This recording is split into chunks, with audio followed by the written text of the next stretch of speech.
I've got to say, because I want to make sure I do say it, Eddie Hearn was a very good sport.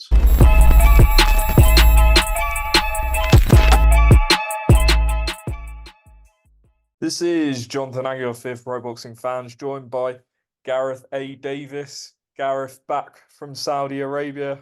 How are you? How was the trip? I'm very good, JA. How are you? Very good trip. Amazing couple of events. And nice to be back. But I think they did a phenomenal job with the two events, frankly. I did an event in the middle, Rising Stars Arabia, but they'll live long, long, long in the memory. And it's really shaken up a lot of divisions. And I think it's leading to a lot of roads that we're going to probably discuss now. But it's just setting up more and more events that are going to be spectacular, I think.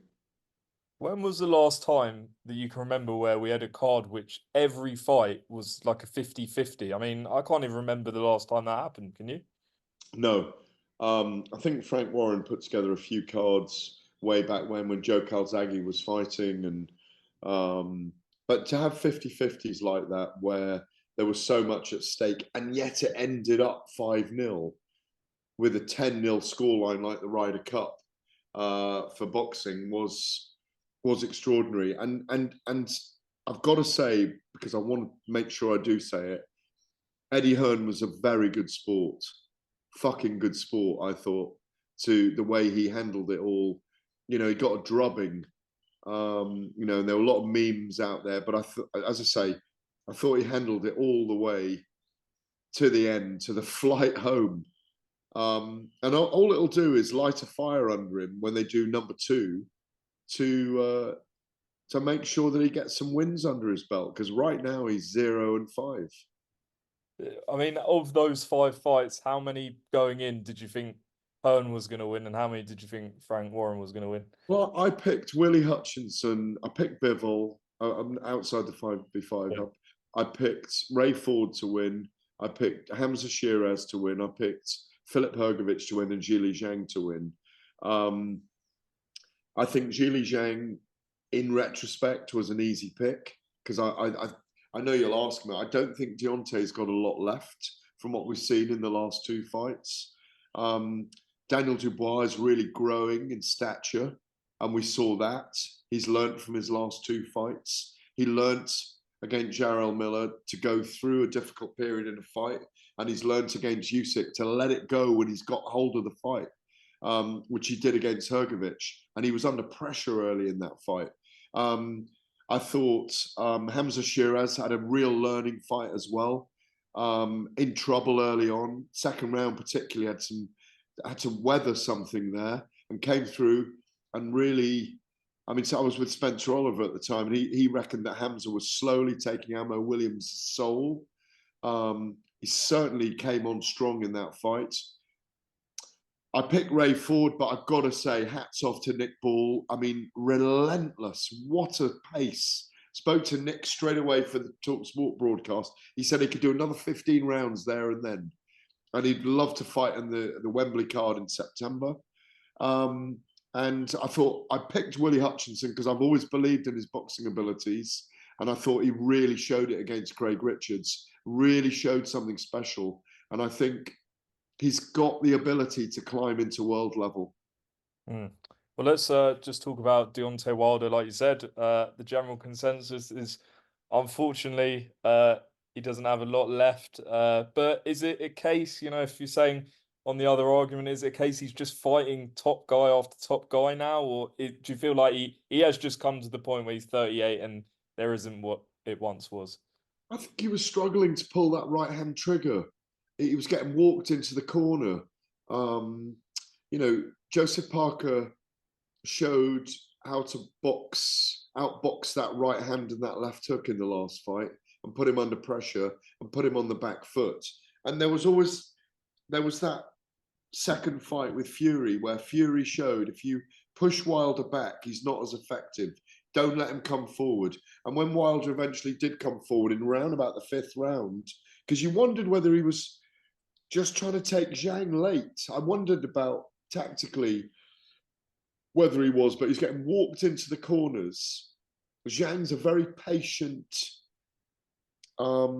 he's a very patient, dangerous, sneaky fighter in lots of ways.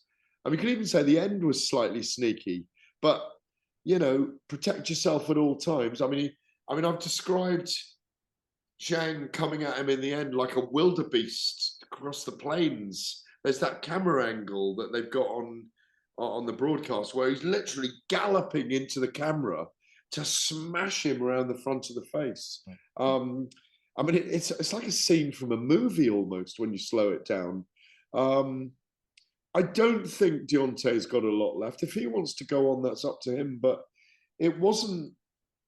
You were feeling for him. You know what that feels like when you're in an arena and you're working with a group of guys that cover the sport and guys and girls that cover the sport a lot, and you're watching a once great champion not look that great anymore.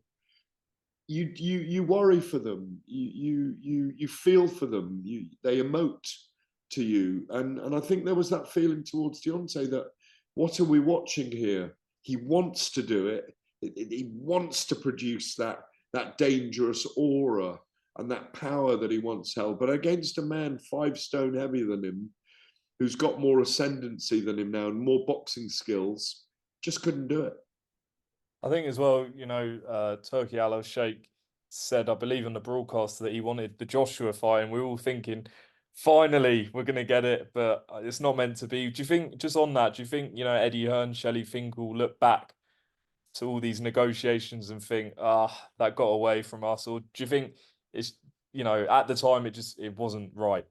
They ruined that 50 million that could have been there. Both sides have got their arguments about it. They should have fought. It goes back to 2018, 6 years old.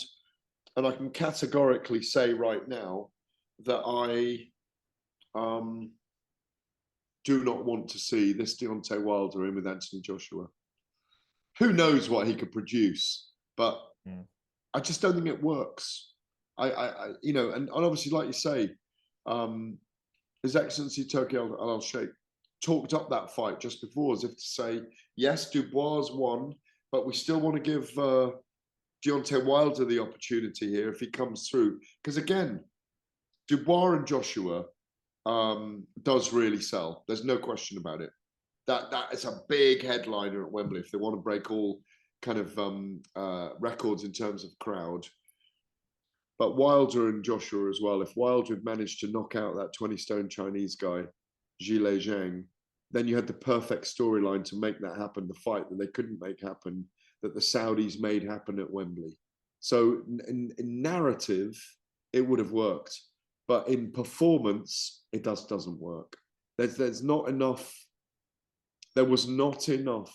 He had to win anyway. He had to win. He had to knock Zhang out. He had to look spectacular. He had to kind of do a dramatic kind of denouement to that event with his big right hand or his left hook. But I just didn't see it. I mean, Zhang did say he hit hard when he landed, but yeah, I don't think we'll ever see it. I mean, unless they both lose their next two, and it's just not the same. It's just not. Yeah, I do think they'll look back and regret it. I think Eddie already regrets calling Shelley Finkel Shirley Winkle. He's already said that publicly. Some fights go by the wayside. Riddick Bowe and Lennox Lewis probably regret never fighting each other. There we go. It's a shame, but this does happen in boxing, and perhaps it shouldn't. Maybe this is a lesson. And obviously on Daniel Dubois, he set up a massive fight with Joshua, like you said. What do you think Joshua would have been thinking watching that fight? Because it did look like a quite improved Daniel Dubois.